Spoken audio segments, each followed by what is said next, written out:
ભાવનગર જિલ્લાના વલભીપુર તાલુકાના દાત્રેટિયા ગામમાં માતાજીના મઢની જગ્યાને લઈને વિવાદ સર્જાયો હતો। જો કે આ વિવાદ મારામારીમાં પરિણમ્યો હતો। સર્જાયેલા વિવાદમાં થયેલી મારામારી 3 જેટલી મહિલા અને 4 જેટલા પુરુષો ઈજાગ્રસ્ત થયા હતા।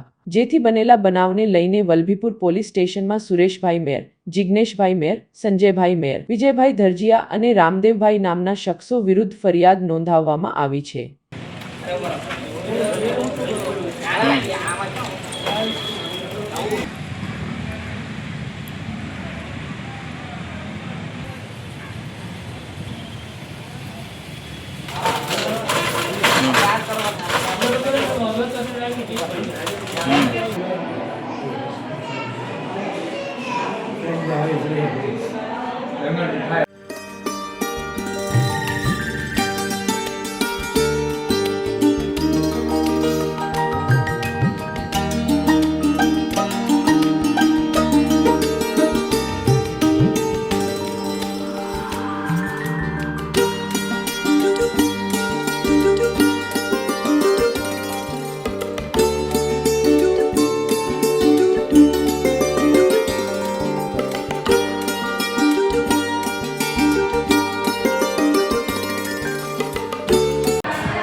મેર દિનેશભાઈ લાલજીભાઈ દાત્રેટિયા અમે સાહેબ બેઠા હતા ઘરે અને મારા કાકાના ગાવડું સગડી અને નીકળ્યા એમાં તરત આમ બહાર નીકળ્યા હતા। ઓલા ભાઈ આમાં એમ પહેલાં ઝઘડો થયો હશે, શું થયો તો એ વખતે હું ઘરે નહોતો આવ્યો તો સીધા એવડે આવ્યા ને સીધા મારા કાકાને ઘા કર્યો માથામાં। તો એમને અમે દોડ ગયા એટલે સીધા ઘા ઉપર ઘા થવા એમાં એ પાડી દીધા અને પછી બધાને લાકડા હતા, પછી પાઇપ હતી, ધાર્યું હતું, એનાથી ઘા કરવા માંડ્યા। અંદાજે તો આમ ઘણા સભ્યો થાય, બધા ઘરના અને બહારના હતા, ધંધુકાજીને બોલાયેલા હતા, એના આળાની હોય કે બીજા હતા, એટલે 4-5 જણા બીજા હતા। મારું ગામ દાત્રેટિયા, ભરતભાઈ મંજીભાઈ મેર, ગામ દાત્રેટિયા। ઘટના એવી બની હતી, હું મારા ભાઈને દવાખાને લઈને આવ્યો ને એટલે હું ના ઘરે જતો હતો, દીકડી પાવા, દવા પાવા, પૂછવા કેમ છે, હા ના બધું સારવાર હું કરતો હતો મારા ભાઈને। એટલે હું ના એ મારા ભાઈના ઘરે ગયો જઈને પાછો વળ્યો।